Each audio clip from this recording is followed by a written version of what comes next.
what I'm concerned about is that this has been going on for years and years and years.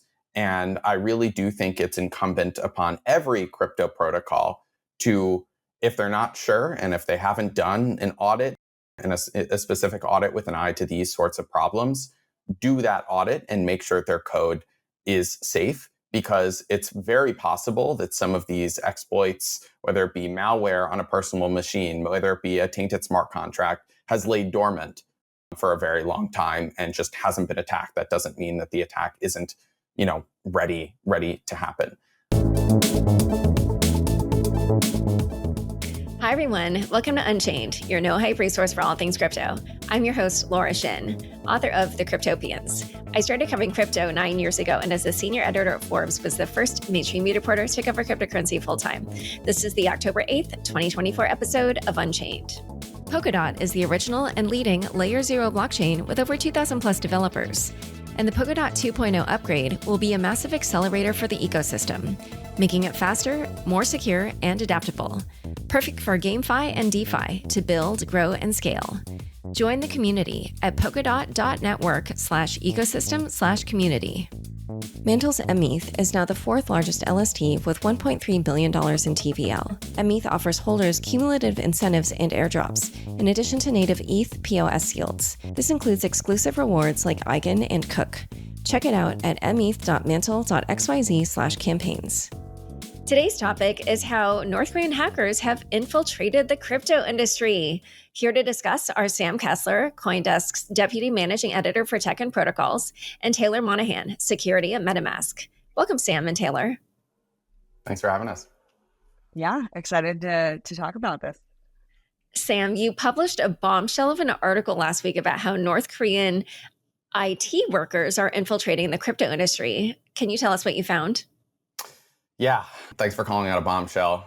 And also thanks. I mean, this is the first time I've talked to Taylor, face to face since this all happened. And she was a great source for this article too, which is why I'm excited for this conversation. But long story short, for a while now, at least since 2018, we found in our article, in our investigation, North Korean IT workers have been using fake identities, resumes, and so on to infiltrate essentially tech companies, namely crypto companies, which was the focus of this article, to extract revenues that get sent back to Pyongyang to theoretically fund the missile program, according to the United States authorities and UN.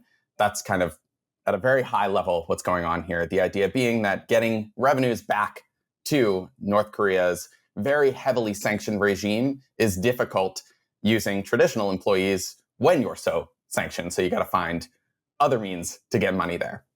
And how widespread is this in the crypto industry? And that was the bombshell part that you were referring to. It's quite widespread.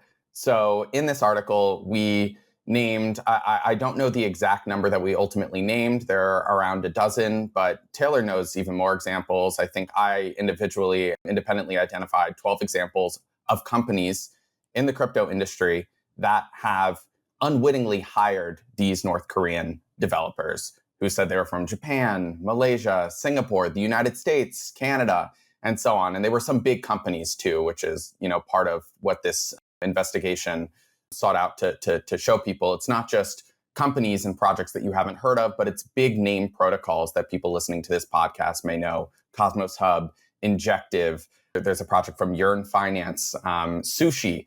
There's a lot. Yeah. Yeah, I know. It was quite eye-opening. So Taylor, as Sam mentioned, you've also published frequently on North Korean workers infiltrating crypto over the years. And you have some really crazy stories with screenshots of whole conversations that devs have had with North Koreans and all kinds of things. But yeah, why don't you just explain what it is that you've found over the years? Yeah, so historically, I've sort of looked at the more, well-known or like the big hacks, Ronin being like the biggest, or the most well-known. And then there was like Harmony, and then there was like the string of centralized exchanges and on and on and on. The IT workers are sort of like adjacent to those big hacks. they operate like slightly differently, but they have overlaps sort of like in the final stages of the money laundering. And I don't know exactly when it, like, we sort of always knew that there were these dudes like working for these protocols, but it was in the last, I think, year or two where it's really become, I guess, obvious how prevalent it is. And specifically, we found a couple wallets where basically all the funds go from, I guess, like the individual employee's payroll address. They get sort of like consolidated every couple of weeks to an address, and then they like are laundered via these networks. And so you have like, it's sort of like a big funnel to a single point. And historically, we always just sort of like, you'd get one report from one company and sort of be just like one little node on this big funnel graph. And then at some point we realized that like this is all IT workers. And so working with Zach XBT, Nick from Unciphered, Josh from Crypto Forensics. And can you say their last names? Nick Bax from Unciphered. Josh, I don't think he has a last name. And Zach XBT. Well, the investigators are, I don't know, they're not, there's only a few that go and talk about this stuff publicly. There's actually like a long tail of people at companies that, are sort of responsible for hiring, or the folks that are like Indeed or Crypto Jobs List or stuff like that. They have like this firsthand knowledge of it. So anyways, yeah, in the last couple of years, we really in the last year, we just noticed that, they were everywhere, and there was like a lot of money. And so in August, we discovered like a new consolidation address, and we had, I guess, more confirmation than we usually did that these were like going to be all IT workers funneling the money into this one address. And then Zach actually was the one who just went to town, as he does. And I think he reached out to maybe like 20 or 30 different companies in August and spoke to them and got confirmation in terms of like this was a payroll address. He got their IDs, he got their GitHub profiles, their Discord handles, he got screenshots. And it was just like a wild experience. And hearing the same story again and again and again was, I think, quite eye-opening. And what is that story that you're hearing again and again? I mean, it's completely unwitting. Like, they have no idea that these are like North Koreans. Some companies, there's sort of like two reactions. One is if the person's been there for a bit and like is maybe underperforming, or the company has already noticed some odd things, maybe like their location has changed, or like, yeah, just little weird things that they picked up on. When we approach them and tell them like, hey, we think that this is, a North Korean IT worker, sometimes they're like, oh, yeah, okay. Yeah, that makes sense. And we're like, what? But it's like that final like thing clicks into place, and it explains all this past behavior that they've been observing quietly. The other one is that they're just like, yeah, it's out of left field, and they're just like, they have no idea what that is or how. And we usually will sit down and go through all of the people that they've hired in like a similar manner, or other employees that the first employee referred, because it's quite common that a single company will have 2 or 3 or 4 or even 5 people on payroll by the time we talk to them. Oh my gosh. So one thing I was curious about, both of you keep describing these people as IT workers, and that's actually not a phrase that people use commonly in the crypto industry. So like, how is that different from a blockchain coder or a dev? Like, what tasks are they doing? Or yeah, it's literally something that I associate with, when I work at a full-time place, and it's the person who brings me my laptop and like fixes the, whatever. But I don't know what that means when it comes to a crypto project. I think we've kind of adopted the language that US authorities and the UN have sort of used to describe this phenomena of IT workers, quote unquote, coming to not only the crypto industry, but industries more broadly and embedding themselves with companies. I think outside of the crypto industry, from what I understand, frequently it is IT workers, because there's two sides of this. One of the sides is just collecting wages, and higher wages than one would earn in North Korea, and then funneling those wages, like I mentioned before, back to the North Korean government. So that means just doing your job. Often an IT job is a good remote job that one can get to do this. But the other reason why it's quote unquote IT workers is because of the hacking side.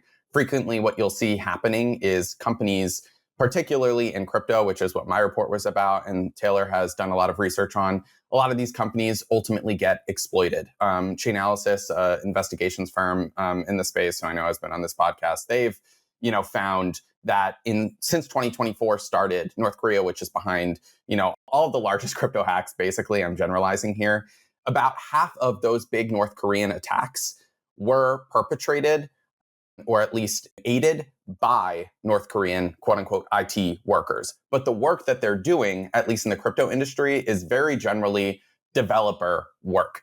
The same sorts of developers that you see not from North Korea, those are the workers from North Korea. So they're like what in the crypto industry we would call devs or blockchain coders, like they're actual crypto. Yeah. Oh, interesting. Okay. That was something just from the reading of it, I was like, oh, wait, maybe they're doing like other functions or, okay, wow. Sometimes they will. Yeah. Sometimes they will, but frequently it's just devs. Well, that's even scarier. Yeah. They, so I think the reason that we call them IT workers is, yeah, as Sam said, it's the nomenclature that, someone started somewhere, probably in government, but it does distinguish between, like, there's a few different sort of like threat actor groups in North Korea that are targeting crypto companies. And so, for example, like the really big Ronin Harmony ones, we call those the trader ones, because originally they would always use these malicious trading apps. Yeah, and that's trader. Yeah. It's clever. But keep going. And so like that's like sort of like this one cluster of activity. And it's like the on-chain activity and also like the malware that they use and their ammo and their tooling and their infrastructure and all of that. And then the IT workers are just like another cluster of activity that was, they didn't come up with a clever name like trader. It's the IT workers. And the sort of like the big hackers and the money launderers, I think one important distinction is like those guys are actually in North Korea and they operate more like an army, like a regimented army, and they're sitting there in North Korea doing whatever the hierarchy establishes, right? And we see them like start the activity at certain times and they follow certain patterns and all of that. On the IT worker side, it's much more like the indicators that we see, like IP addresses and user agents and stuff. They're sort of like more all over the map, and they don't necessarily like look the same as the big hackers. And a lot of them we found are actually maybe not always in North Korea. Sometimes they're in China, and sometimes they're in Russia in these like more call center type areas, and they're operating like slightly more independently or in like maybe like smaller clusters than like the primary hacker army guys that are back home. Okay, yeah, but just to be clear for the audience, and correct me if I'm wrong, all of this is coordinated by the North Korean regime or the dictatorship, because there's only, like when you talk about the North Koreans, it's literally just the one entity, because if any individual in North Korea were to go off on their own and do their own thing, they would probably be sent to a gulag or killed. So the regime, if you live there, most people not by choice, if you're born into that regime, then essentially you have to follow what the government does. If you have any independent action or thought, even, it is very bad for you and your family and even your descendants. Oh, if I can interject there, part of the way that this extends, this influence that you have from the government extends to this IT worker, as we call it, space, is that at least according to the UN, only 10 to 30% of the wages that these IT workers earn, or developers or whatever you want to call them, go to those actual workers. A majority, the rest of the funds, and you can see this happening on chain, go back to the North Korean, presumably the regime itself. The US says it's for weapons development, so does the UN. So this is kind of like a form of, slave labor or indentured servitude. On one hand, you do have wages, even at those 10 to 30% rates, that are probably higher than one would earn from a conventional North Korean job and might afford one a good standard of living. But on the other hand, these wages, I actually have a quote from Taylor, I think, in my article about how if you're paying most of your wages back to another person, just on a moral level as an employer, that probably shouldn't feel good if those are the folks that you're hiring. It really does resemble some of those old systems that we've seen. Yeah, I think honestly, I'm on one side of my family, I'm of North Korean descent. So I've actually, well, interestingly, I was never interested in it through my family. It's like a friend of mine when I was really quite old, like maybe in my 30s or something. He's just like an American person, and he gave me this book about North Korea. And then after that, I became very obsessed. And then, when I understood the family connection, I became even more obsessed. But the point is that I am even amazed, like given my background knowledge of North Korea, that the government is allowing them to retain any portion for themselves because, it's not like, as you point out, just in North Korea, like, not very many people live well. And since some of them do apparently live abroad, like that does give them kind of like way more freedom than I realized the government was willing to give its own people. But anyway, so just because like when I was doing the research, I just realized that there's so many stories here that are so interesting. I would love for each of you to tell one particular story involving North Koreans infiltrating the industry that you think is like particularly wild or interesting for people to hear, just because there were just so many. I just felt like my eyeballs were practically falling out of my head reading some of this material. So, each of you just wants to tell a story like end to end with like the crazy details of like the conversations and stuff. I think people would really understand how this works and be fascinated. I can start. Yeah, you start. So you have many more, so I'm sure your head is kind of cycling through them all. So do I, honestly. But let's go with this one. So my story starts with an anecdote around this company called Trueflation that was kind enough to speak to me. Their founder, Stefan Rust. And in general, I should say, I'm not picking on these companies. It's technically illegal to hire workers from North Korea, whether you know it or not. But companies, at least in the United States, are prosecuted. A lot of other UN countries that affect those sanctions haven't prosecuted people, so on and so forth. It was very brave for these companies to speak to me. Anyway, let's talk about Stefan Rust from Trueflation. The way that he describes it, he hired an employee from what he thought was Japan named Ryuhei. Ryuhei was a pretty good developer, but things started, becoming kind of weird with this employee. There's certain things that he noticed. One thing that he noticed was he being Ryuhei, this Japanese employee, started missing calls at one point. He gave the excuse eventually that there was an earthquake one day, but Stefan has another employee who is definitely in Tokyo, and there was no earthquake in Tokyo or Japan. So that was definitely kind of weird, but a theme to all these stories that you hear, people aren't thinking North Korea, or anything like this. So it's just, maybe this is a weird person or a weird anecdote that they'd give. Anyway, just, you don't think of North Korea. But then things get odder. And the oddest thing is that this Japanese employee ultimately drops his accent just from one day to the next.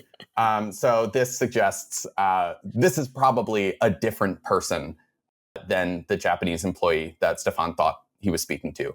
So eventually Stefan and Trueflation go to one of their investors who's done a company that's done a lot of research in the space. And this investor finds that Ryuhei is in fact a North Korean agent. But not only is Ryuhei an agent, but 4 other employees of Trueflation, which is like a 12 or 15 person, it was kind of vague. 12, I think it was 12 was the number I was given. 12-person company, Trueflation or project. 4 of them, 5 total when you account Ryuhei, were North Korean IT workers, developers.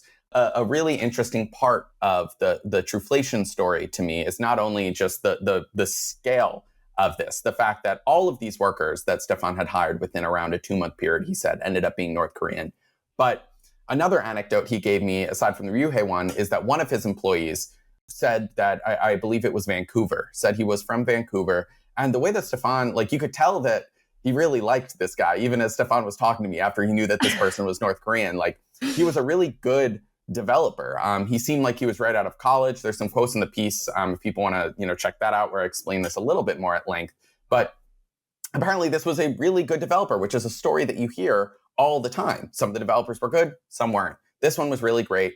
Eventually left and recruited somebody else. So one of the 5 was somebody who had replaced this Vancouver employee. The new employee was not quite as good. But, that's another thing that sticks out to me is, he said that he was like, a little green behind the ears. Like, this was a good developer. He was contributing actively. He was talking to him every week, every day. It sounds like at some points, but I could go on and on. That's one of the most interesting anecdotes I came across. Yeah, that's it's not uncommon, because when they get fired, they just go in a little circle with the new username, and they're like, oh, and they know that you need help, right? They know that you just offboarded someone, and therefore are like, willing to hire another person. Not to interrupt, I just realized I left out the most interesting part of the Trueflation the story. hack. I was going to. What's that? I don't want to laugh because it's like, I forgot, so that's funny, but it's very unfortunate. So I get on the phone with Stefan as I am fact checking for this story. As Laura knows, to put out a story like this, you got to really rigorously check everything. And so I get on the phone with Stefan. He's actually 15 minutes late, which was, uncharacteristic from the other times I'd talked to him. And he just seems flustered. And pretty immediately off the bat, he tells me I was just hacked. I being him, he was just hacked. And literally while we're on this call, you're seeing money flow out of his blockchain wallet, stuff that he wasn't able to get before the hackers could because it was like staked in different protocols. And it's $1 million flowed out of his wallet, like, within the span of us talking to one another and the hour or two before. Ultimately, $5 million, got drained from Trueflation. And this was 2 weeks after another company that actually Taylor and Zach XBT's research unveiled some employees had worked at. Delta Prime, which is a crypto borrowing app. They had also lost $7 million. In neither the crypto borrowing app's case, Delta Prime's, or Trueflation's, is it clear what happened here. But, it's a coincidence. And yeah, I guess we can leave it at that. When you say that, you're saying the investigation hasn't been completed. So we're not sure that North Korea hacked these companies. But yeah, it does look like one of the common threads, in these stories is that you hire these employees and then sometime later you get hacked. And, because it's this like social engineering type hack, they'll like gain your trust. They'll, compromise your system, but they won't act right away. They're like gathering information, just biding their time, whatever, just trying to create more of a disconnect between when they hacked you and when they compromised you and then when they actually steal the funds. Yeah. And actually before Taylor tells her story, I also wanted to just say one thing when Sam was talking about how brave it was for the companies to come forward and tell their story. I noticed that when the FBI released their little PSA about North Koreans infiltrating companies, they actually talked about the companies more as victims. So yeah, even though technically it's a violation of OFAC, that was just the language that they were using. So I think you're right that they're not probably going to go after these companies. I think they recognize them as victims. Yeah. And I mean, part of the reason why they were motivated to come forward and the way that, our discussions went, maybe this is like some inside baseball stuff, but for them, it's still dangerous. When something's legal, even if you're not going after, somebody or even if the government's not going after these companies for this sort of behavior. There's not much incentive, for you to unveil, hey, your investors don't want to see that you hired North Korean IT workers, wittingly or not. But my goal with this article was to kind of shed some light on the fact that this is so ubiquitous, not only in terms of, more than 50%, according to some measures, of applications coming in being North Korean. It's ubiquitous in terms of the firms that are actually inadvertently hiring these workers. And I didn't want to publish this story until I had a critical mass of, by no means the exhaustive list. Taylor has many more examples, I'm sure, just running around in her brain. But I didn't publish this until I had enough to kind of show that story, because it wouldn't have been fair to just name one or two companies. Yeah. Yeah. And, kudos to you for also getting some of the bigger name protocols to participate as well, because it shows that it doesn't necessarily reflect anything about your reputation. Like you can still be a quality crypto project. But it's like, just the social engineering tactics, whether you're in crypto or any other space, can be, they basically prey on people's trust.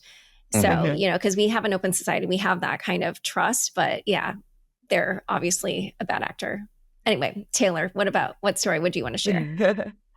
Yeah, I mean, I have so many stories. I think that one of the most interesting things is not like I guess a specific tale, but it's, one way that we sort of like collectively track these is, those people that are sort of, in the space doing hiring, doing recruiting constantly. We have like a little group chat where we all chat about, and verify and track and you can sort of like trace the through lines because their social profiles, their personas, their resumes like evolve over time.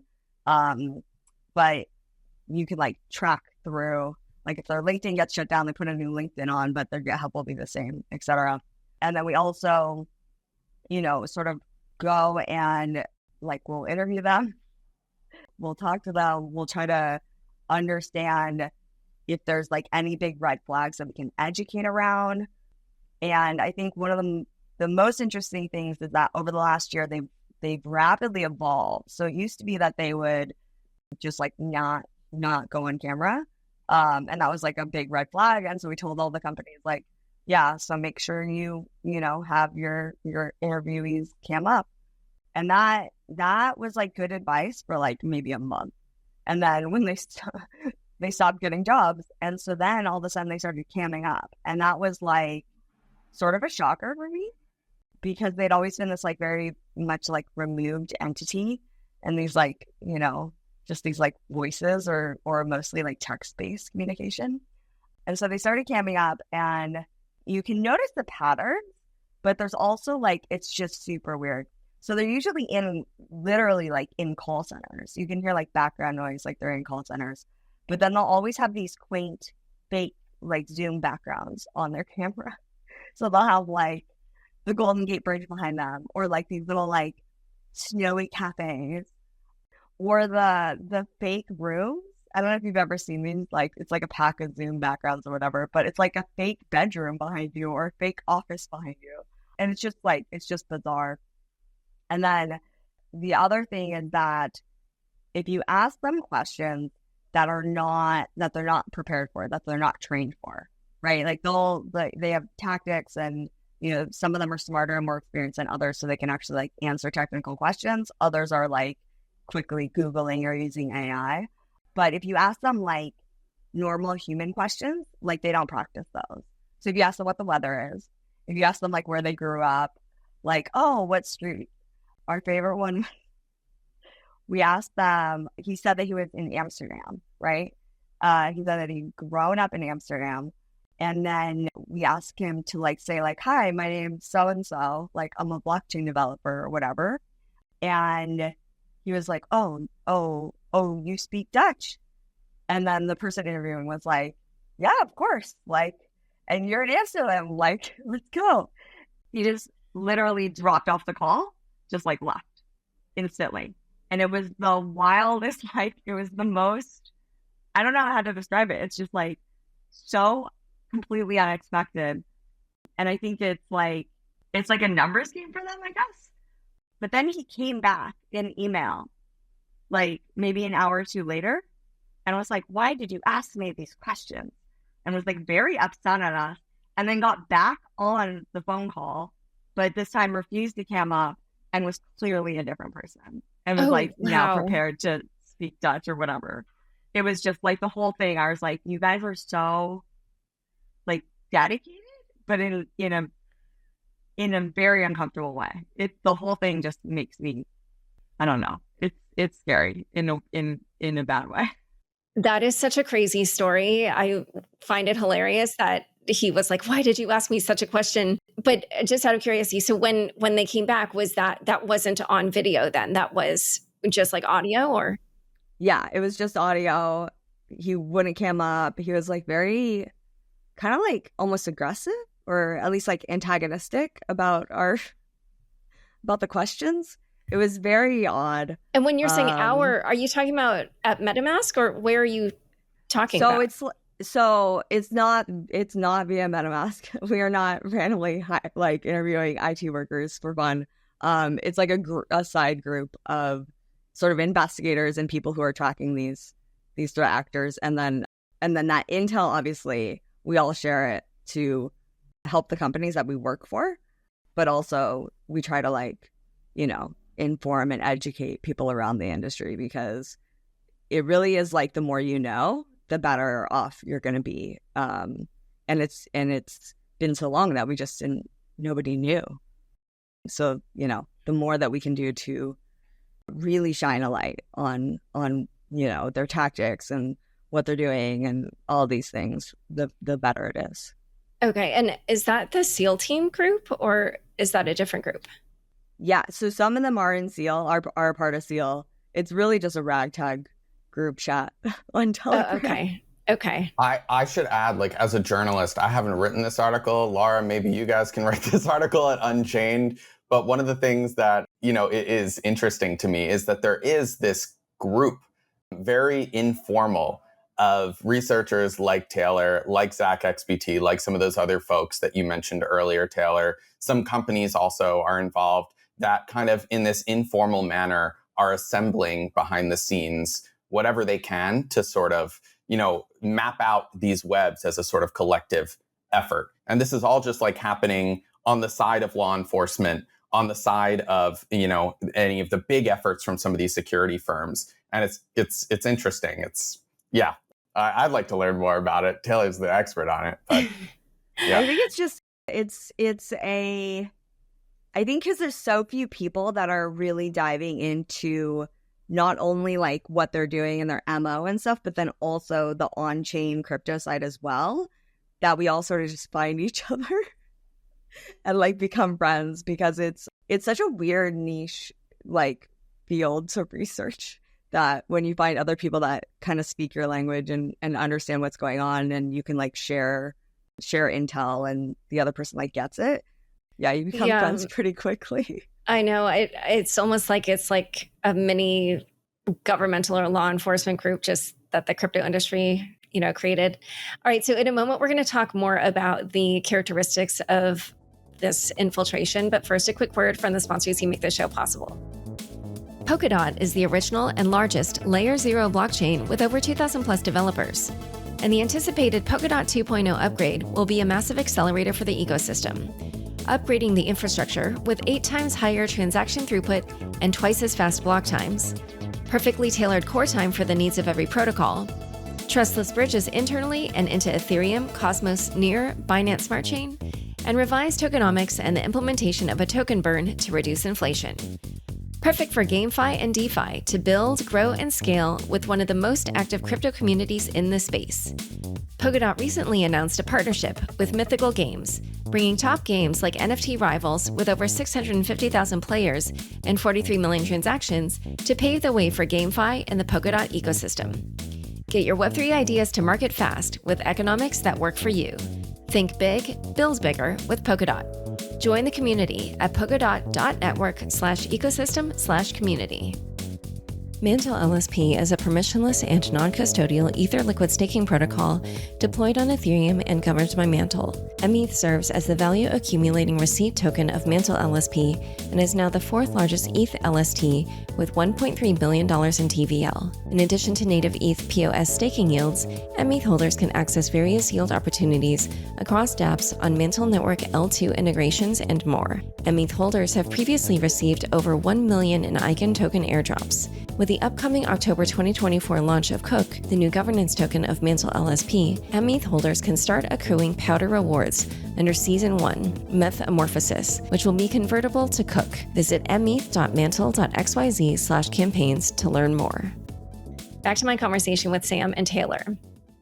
So why don't we just walk through like how it is that they're even getting hired? Like what are kind of the broad strokes? Like, you've talked about some of these trends or weirdnesses in the interviews, but I'm asking for a combination of what it is that are the trends like in the hiring process, and kind of what are the red flags people might watch out for, and just what are the hiring practices that might lead people to accidentally hire a North Korean. Because the reason I add that last bit is I did read one accounting by a project where they talked about accidentally hiring a North Korean. And they said actually that US hiring laws against discrimination probably hindered their ability to ferret out the fact that this person was a North Korean, because there were some personal teasers that were dropped where the person didn't feel comfortable asking for more information. But anyway, so yeah, just talk about that,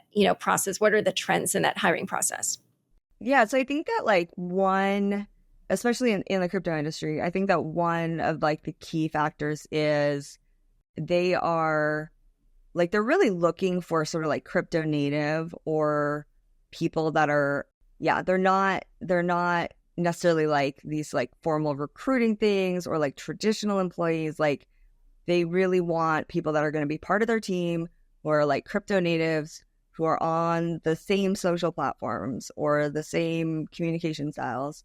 And so a lot of teams do report that they were approached by what presumably was like a younger, eager dev in their Discord. And so like someone just like DM'd the CEO or the CTO. And then like they talk to them and it sort of like evolves from there because you have like this eager guy. Sometimes they'll like contribute or ask questions about the GitHub repo of the project itself. Some of them report that it like ramped up. So they had like, they gave them like a smaller task or they needed help with something. And then over time, it turned into like more like real employment, so to speak, where they were paying them on a regular basis and a fixed rate per month or 2 weeks or whatever. Others are, some of them just don't have any process at all. So it's not that like they kind of snuck in and evaded the process by contributing and being in the Discord, but the teams and the projects are just so young and just such early startup that they really have no processes. And so if someone offers to work for them or they put a job listing out for a front end dev or something like that, they just, they like don't do interviews a lot of times. They'll just do text-based communication. Oh, wait, meaning they're only like chatting and like giving them tasks. And if they complete them, then they're high and there's no even like interview. Yeah, Oh, exactly. wow. Sam can probably comment on this more, but I think it's like, it's tough to talk about because you don't want people to think that it's like only these like stupid or young projects that are susceptible. Like everyone is susceptible to this because they're very persistent in how they sort of like engage and get your attention. However, if you don't have any processes and you're just hiring people or paying them to do work, even though you've never had like a face-to-face ever, like you're not going to detect them and they're going to have a higher than likely success of getting into your company. I was just going to say, like, on those notes that you mentioned, there's two things that I think make the crypto industry uniquely vulnerable to these North Korean infiltration schemes, whatever you want to call it. One thing is just the fact that there's so much money protected by private keys, which just on a hacking, attack vector space just makes this industry really appealing. I'm mentioning this because it's not only crypto that is suffering from this, but crypto is uniquely vulnerable. So that's one side. The other side is these hiring practices. So if people are listening to this podcast and they are not, intimately familiar with the crypto industry like the three of us are, it might sound weird that somebody would just hire somebody, give them tasks, even a contractor, and then, never see them, never talk to them, never do really rigorous background checks.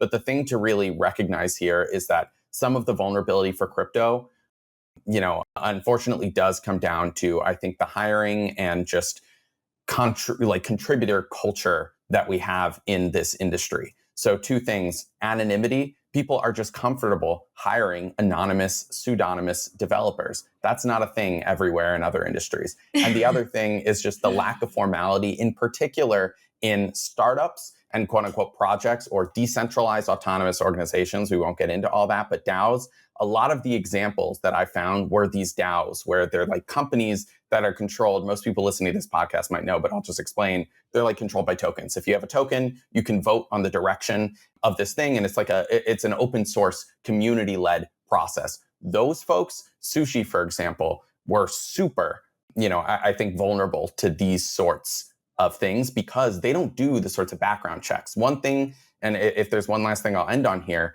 one thing that I heard in most of the examples, without naming names that I spoke to for my article, is that they didn't actually go about, they being the hirers, didn't actually go about conducting professional background checks. It wasn't just that they were comfortable hiring anonymous developers. They would get, and we have some of these in my story, passports, ID cards from Texas, Japan, Singapore, so on and so forth, that look real. But a lot of those ID cards would not actually, pass through a real ID verification service. So if there's one thing people are hearing, whether or not you're a DAO or anything, use these real professional background checking services. Oh, interesting. Yeah. I guess because it is like this open source culture, right? Whereas most companies that are non-crypto companies are closed source. So that does leave them vulnerable. And then we kind of talked about some of the red flags in the hiring process, like, the thing about not using the webcam at first or switching people, switching accents, like not being able to answer kind of a small talk type question. But are there any others that we didn't touch upon?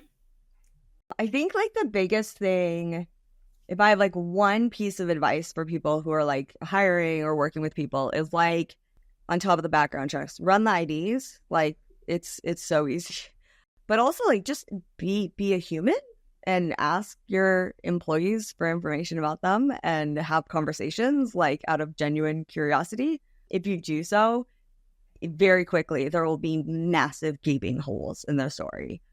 Like the earthquake example. There's other examples where we're like, oh, like, what time is it? Like, is it night there? And they'll be like, yeah, it's night. And then, it's like noon in Amsterdam or wherever they said that they're from. Yeah, there's like, because they have so many like sort of versions of their resumes, they don't always map one-to-one with what they're saying at any given moment. They don't necessarily know which resume they sent you. And so you ask them where they're from, where they went to college, the weather, the time of day, how they got into crypto, like all of these things. They're questions that they're not prepared for and they'll often slip up.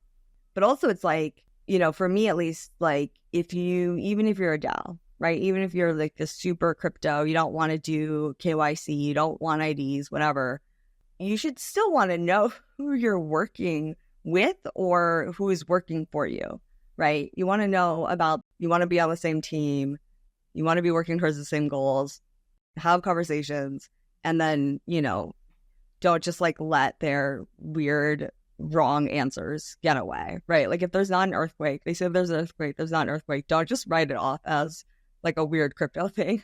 Like that's a red flag that they're lying to you about something.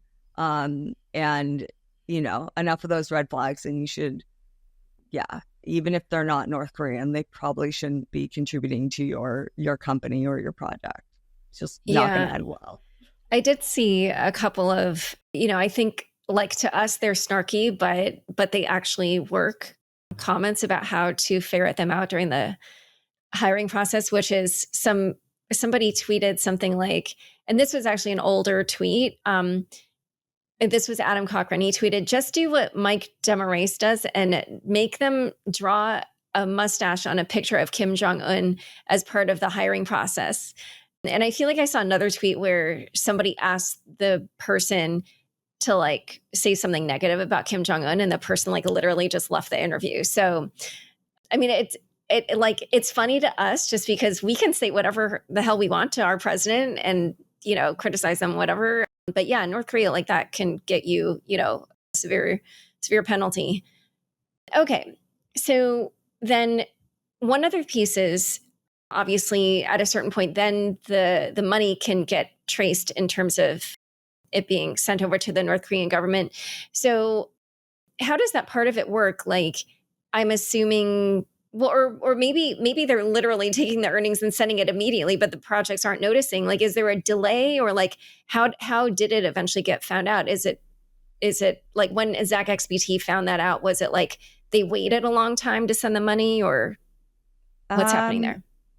Yeah, so there were sanctions a couple years ago for some of the laundry networks around a few different guys and OTC desks and folks in China that the North Korean regime uses for converting like the crypto into whatever, real world asset that they want at that moment in time. I think it's important to keep in mind that North Korea doesn't necessarily want like fiat in North Korea. They want money available to purchase things or do whatever. And it doesn't necessarily have to be like money in North Korea. It can be sort of around the globe, wherever they're purchasing whatever they're trying to purchase. And so these laundry networks, they do have to get out of crypto because at least today you cannot literally buy a nuke with crypto, thank goodness. And so due to that, the money gets laundered, it gets sort of moved around all the different blockchains, and they try to obfuscate where it's coming from and where it's going to. And then eventually it gets sort of consolidated in these, like 3 or 4 specific guys. The way that we found the more recent on-chain activity was we had reports, we sort of verified reports of employees. This actually dates back to like the Munchables case. So we had like sort of these little pockets of activity that we knew like from recent on-chain, right? Where we knew the project was paying like this IT worker at this address, and then we could trace it from there. And eventually you have enough of those pieces and there it is. Like you can just see it all sort of flow together. And so it's like, I think Sam might have a better idea, but today I think it's like a 2-week sort of period, actually. It's like they all sort of like send their paychecks to this one address. It sort of like builds up over a couple of weeks, and then it sort of starts the next stage of the laundering process. This is one of the things that I noticed as I was doing my investigation that was really striking to me is Taylor does a lot of this, Zach XBT does a lot of this, and I was able to do a lot of this just as a journalist. The way that you can identify what is going on here is literally just by looking at blockchain data that one might think is impenetrable to the average person just using a free tool like Arkham, for example, which is what I use. But it is super easy to see, for example, money moving from, Occlusion, which is a Cosmos organization that was kind enough to speak to me for my piece and gave me some addresses. You can see money moving from them to an address on the blockchain, and this is in my article, that was sending all of its money. So this was, ostensibly a developer that Occlusion had paid. This developer was sending literally millions of dollars worth of mostly stable coins to a single address. That single address ends up being, an address that is literally published for the world to see now, not at the time that they were originally paid, by OFAC. So the Office of Foreign Assets Control in the US, or the US Treasury. So I can see money moving into an address that the US authorities think is North Korean.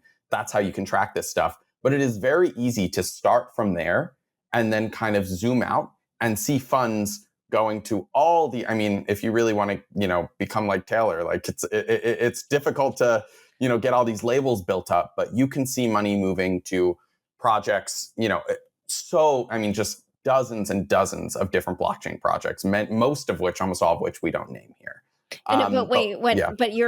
So you said money moving out, but you meant it's actually money moving from those projects to those addresses. Money moving from those projects to those addresses. I'm sorry.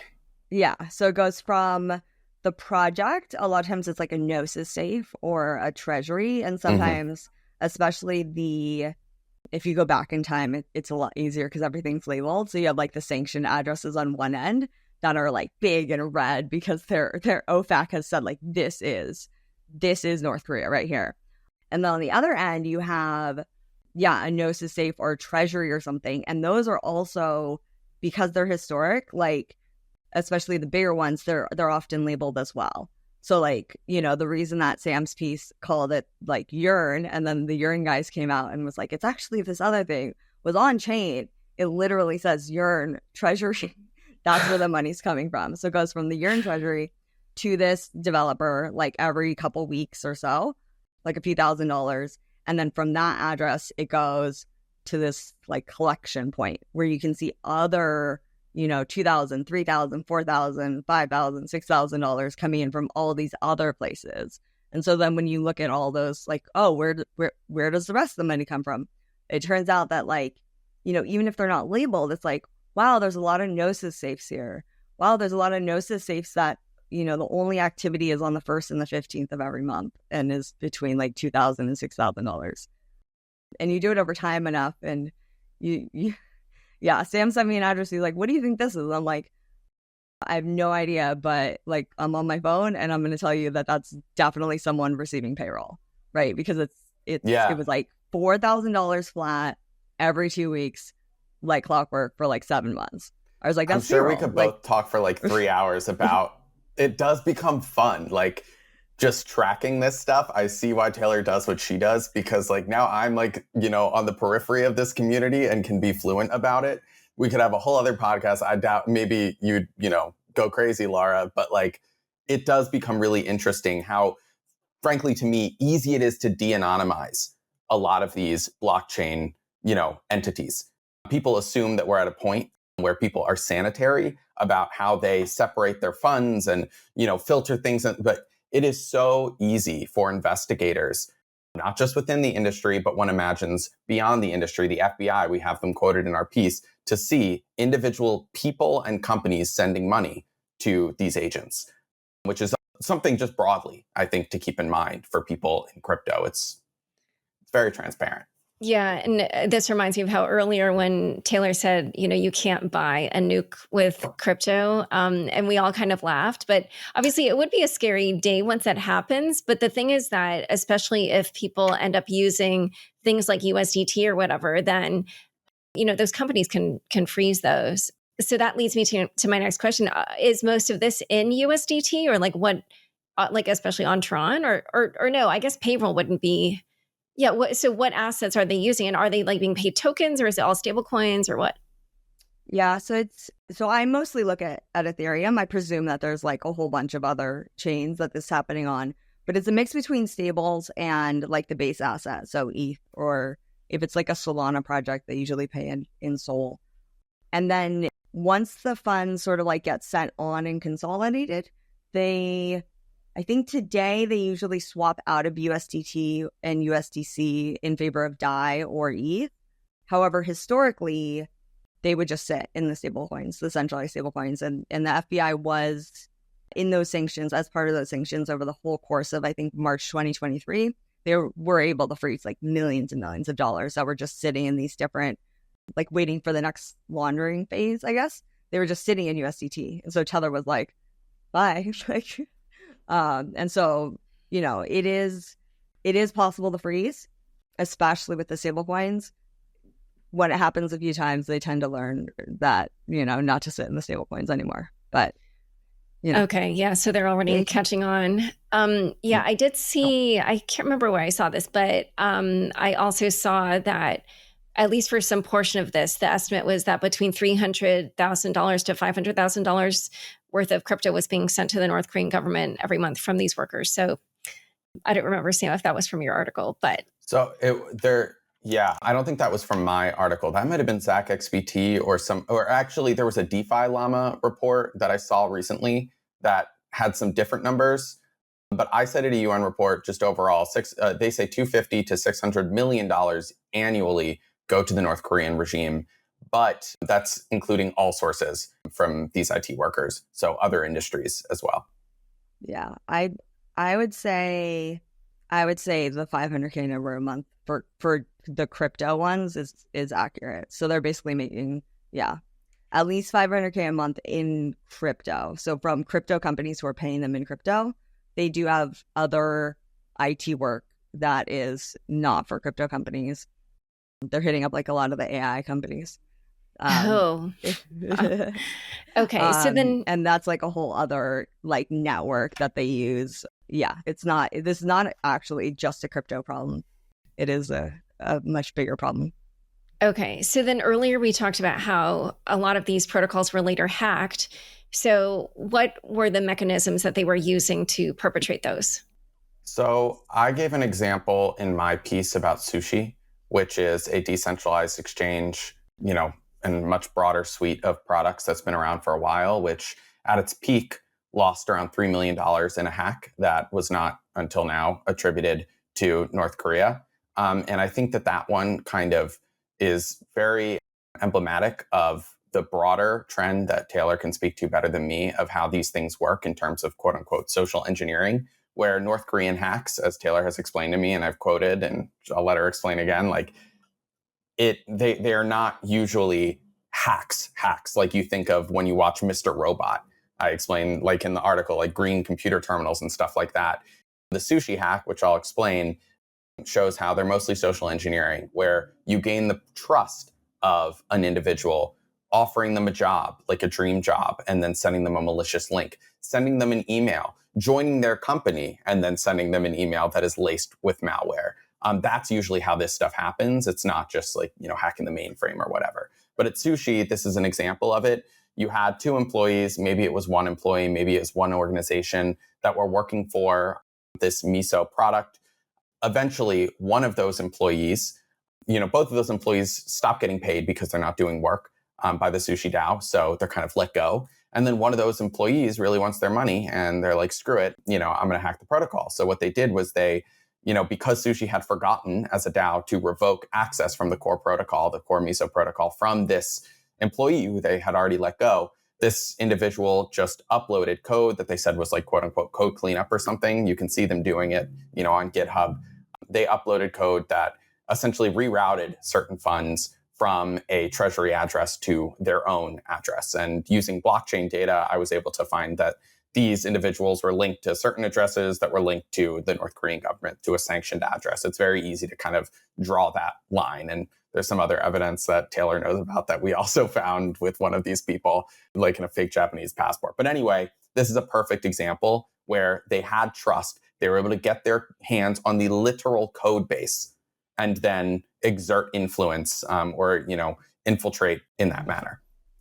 Yeah, I would say that the first thing is that all the North Korean hacks are get initiated via some form of social engineering.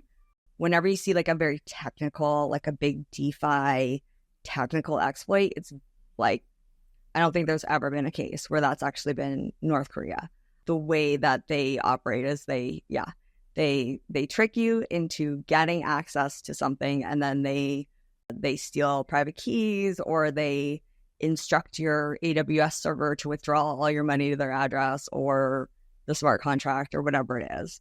I think that the IT workers, my perception is that they're a bit more opportunistic than the sort of like the army, I call them the hacker army, right? These guys that are just sitting there trying to infiltrate and sending these phishing emails and, on and on and on. And so they're, I guess, the way that they execute the hacks are much more diverse. And we only have a few, I guess, super confirmed examples where it's this IT worker was working for this company and then that IT worker hacked the company. We have suspicions on a whole lot more, and how, intel or information might be flowing between these different North Korean threat actor subgroups. But in terms of the IT workers, it's, they'll compromise private keys, admin keys. Sometimes they are the deployer and therefore the admin of the smart contract. Oh my God. Terrifying. Yeah, DAOs, they can do pseudo governance type things. Oh my gosh. Because again, they're in this privileged position of being this somewhat trusted party. Okay. So earlier where, we gave the tips on not hiring, then what tips would you give to projects that, if they accidentally hire one of these employees, what are some good practices you think they should implement? Yeah, so I think that Urine actually is a good example where they were actually more aware than most that they were all operating anonymously. And then as a result, they were cool, so we actually can't trust anyone. We can't trust any of ourselves. We can't trust you at all. And so they established a lot of processes where it was actually this distrust. And so on the one hand, you can try to figure out who everyone is and get their IDs and stuff like that. On the other hand, you're actually probably ultimately going to be safer if you just have really strict processes on things like who can commit code, who cannot commit code. who gets access. When they leave your company, make sure you revoke that access. Making sure that you need like multiple signers and reviewers on every single commit. And, it obviously varies depending on your exact like company and project and stuff. But, I would say number one rule is like, don't give any one person at your company like the raw private admin key. If there's one person that can run your whole company, like they probably will. And if they don't, then someone who hacks them will. And that's vast majority of the hacks and the money stolen in the space come down to that one thing. Okay. So we're running out of time, but I definitely don't want to leave the episode without asking about that other category of the hackers, like the Lazarus type group. Zach XBT talked about how that group has laundered between $200 million or over $200 million from 25 different hacks from 2020 to 2023. So I guess, Taylor, since you're more familiar with this type of hack, what are the, kind of signs, or how do they, perpetrate those, and what tips would you give to projects so they don't fall prey?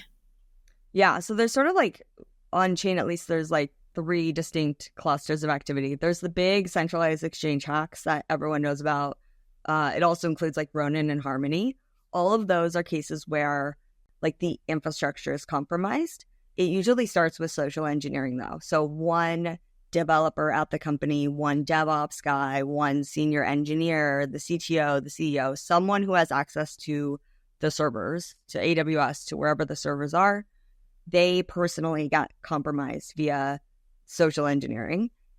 And then once they've gained access to that one person, they then sort of like expand their reach and escalate if necessary. Obviously, if that one person has, the keys to the kingdom, they don't need to escalate. They just steal all the money. But a lot of times they do have to they get the one device and then they have to get into the servers. They sit in the servers, and then eventually they get to like the cold wallets or the whole system or whatever it is. The other sort of cluster of activity is the one that you mentioned, that Zach has a very long research piece that traces it through, I think, the last 4 years. It's very similar. Okay. A person gets social engineered, is tricked into like installing malware. Their device gets completely compromised. In this case, they're usually like DeFi founders or CEOs though. And in that case, they don't necessarily have like this big system of infrastructure that the centralized exchanges have. They have the system of smart contracts. And so the way that they will steal the money is, one, they'll steal the founder's money, right? The CEO's money, their allocation, the tokens. And then they'll usually upgrade the contract to be something that they control. And so sometimes they will upgrade it so that they can just steal the money. Sometimes they have to like do some mechanism in order to like trigger the rest of the contracts in the system to dump the money. But ultimately they steal all the money. And I think it's really notable that, every single one of these really starts from, a single person clicking a link, having a conversation on Discord, on Telegram, on email. And then, once they get that one toehold, it's game over. It's just a matter of time. And so, the advice I have is don't have a single person who can take all the money or upgrade all the contracts or has access to all the systems. Require sort of like so many distinct pieces to come together to be able to like remove all of the funds. Although that reminds me, that did happen with Binance, right? Where there was like multiple points of entry, and that was how I don't remember even, this was a few years ago. Do you guys remember that? They were compromised. There were multiple points, if I'm remembering correctly. Yeah, I mean, they're very good at infiltrating. Obviously, it gives you way more time and ways to detect. Obviously, you still need to be trying to detect. But there's sort of like 2 paths, right? The Ronin path is you have a single server with all the keys on it. They get access. They steal all the money. The other path is like, I think Indodax is a very, very recent hack where they were only able to get access to like the one set of hot wallets, right? And it's because Indodax had been hacked before, And they had set up really robust processes that didn't allow, there was like no one person who could access all the things. And so the difference is $600 million versus like $20 million, or 100% of the money in the system, or 10%. And you always want, it's better to not get hacked, but if you do get hacked, you definitely want it to be limited to 10% over 100%. Right. This reminds me of something that Taylor and I have talked about, as I was writing my piece, which is you find in crypto that a lot of these protocols are, essentially synonymous with one or two developers as far as the keys, the private keys are concerned. So it's not enough to just protect your code base from individual workers who you suspect might be, or don't suspect, or just want to be careful about because of the threat of North Korean IT workers. But, just the idea of a private key controlling the deployer contracts, holding millions, hundreds of millions, even billions of dollars, it is just something that is not scalable for the crypto industry, given that it only takes one person getting hacked for these protocols to get hacked because of what we're talking about. Yeah. All right. So last question. Chainalysis did release its crypto crime report for the mid-year of 2024. And so first of all, I should actually set up the context of in 2023, they found that actually the amount of funds stolen from crypto platforms fell by more than 50%. So that shows that the industry did get smarter at a certain point. I don't know if it's also because that was like more of a bear market year, but yeah, industry was also poor. But what they found, at least for the first half of 2024, is that cybercrime has actually increased. I mean, the overall illicit activity decreased, but the amount that was stolen and then also taken in ransomware had increased. So I don't know if you have any kind of general comments about like the trajectory of things in the industry. Like, do you feel like people are getting smarter? Do you feel like they're getting sloppier? Like, where do you think this is headed? Do you think that North Koreans are winning? That's a question. So numbers wise, we're definitely not getting better. The numbers are going up rapidly. You can sort of say like, well, the whole industry is growing. All the numbers go up, so the hacks go up as well. There are some areas and some processes and some companies that are significantly more robust. I think the centralized exchanges took a while, but they finally realized, like, don't keep all your money in a single wallet. It took years and years, but we finally figured that out. I think that DeFi especially needs to learn these same lessons and stop repeating history. It's been about 4 years of like the same sort of admin key hacks. And so while we are getting, like, there's progress, there's evolution, we are getting better. It's like, you have to kind of hunt to look at the wins, right? And where we're actually getting better. I would much prefer if people would learn from history and really actually secure their systems and not only decrease the risk on like the front end, but also get better at like detection and mitigation, limiting the loss.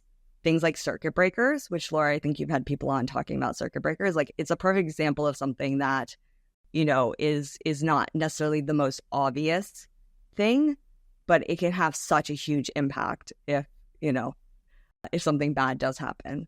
And so it's that whole, you really do have to go through the whole process. I think like Lazarus hacks, North Korean hacks this year are probably going to be almost certainly going to be higher than last year. And I think Chainalysis's number last year was about $1 billion. We still have a few months left. And I think we're already at like $600 or $700 million. And so looking to be another $1 billion year, which is, it's just not good at all, especially because it's not good for anyone to lose $1 billion. It's especially not good when it's going directly to the North Korean regime to, abuse their citizens and people around the world, to be frank. I mean, I would say, echoing everything Taylor just said, I'll just maybe bring it back to the IT worker stuff. I mentioned earlier in the podcast that I spoke to Chainalysis for my story, and they mentioned that in the first half of 2024, the hacks that they traced back to North Korea, half of those were tied to, in some way, these IT workers, according to Chainalysis. And in the past 2 weeks alone, 2 or 3 weeks, I think 3 weeks now alone, 2 of the companies that I mentioned before, Truflation and Delta Prime, that had hired these workers, allegedly in the case of Delta Prime, I haven't talked to them. I haven't had the opportunity to confirm it. But, were hacked. We don't know if it's linked to North Korea. Another person that I spoke to over the course of my investigation had attempts to exploit, also actually last week, a day before my article came out. I don't know what that is. Maybe it's because ZachXBT kind of like exposed some of these actors. And so they're kind of like now or never. But I guess the place where I'll leave this is that whether or not things are increasing, what I'm concerned about is that this has been going on for years and years and years. And I really do think it's incumbent upon every crypto protocol to, if they're not sure and if they haven't done an audit and a specific audit with an eye to these sorts of problems, do that audit and make sure their code is safe, because it's very possible that some of these exploits, whether it be malware on a personal machine, whether it be a tainted smart contract, has laid dormant for a very long time and just hasn't been attacked. That doesn't mean that the attack isn't, ready to happen. So yeah, I think that's kind of where I'll leave things. All right. Well, you guys, this has been such a fascinating conversation. Where can people learn more about each of you and your work? I'm on Twitter. Always. My handle is Tayvano _ at the end. TAYVANO _ And my DMs are always open if you have questions about the IT workers or hacks or you get hacked. I'm always around. I try to respond pretty quickly. And yeah, my Twitter is full of fun stories. So my Twitter is @Kessler without the E at the end. So SKESSLR. Follow me there for updates on my articles that I do for CoinDesk. It's a mix of news and longer investigations like this one. And if you have any tips that are more sensitive, there's an email that you can see in my X account, or my Signal. You can also see there to send those through. Bring more light to issues like these. Great. Well, it's been a pleasure having you both on Unchained. Thanks so much. Thanks so much, Laura. Thanks so much for joining us today. To learn more about Sam and Taylor and how North Korean hackers are infiltrating the crypto industry, check out the show notes for this episode. Unchained is produced by me, Laura Shin, with help from Matt Pilchard, Juan Aranovich, Megan Gavis, Pam Majumdar, and Mark Akuria. Thanks for listening.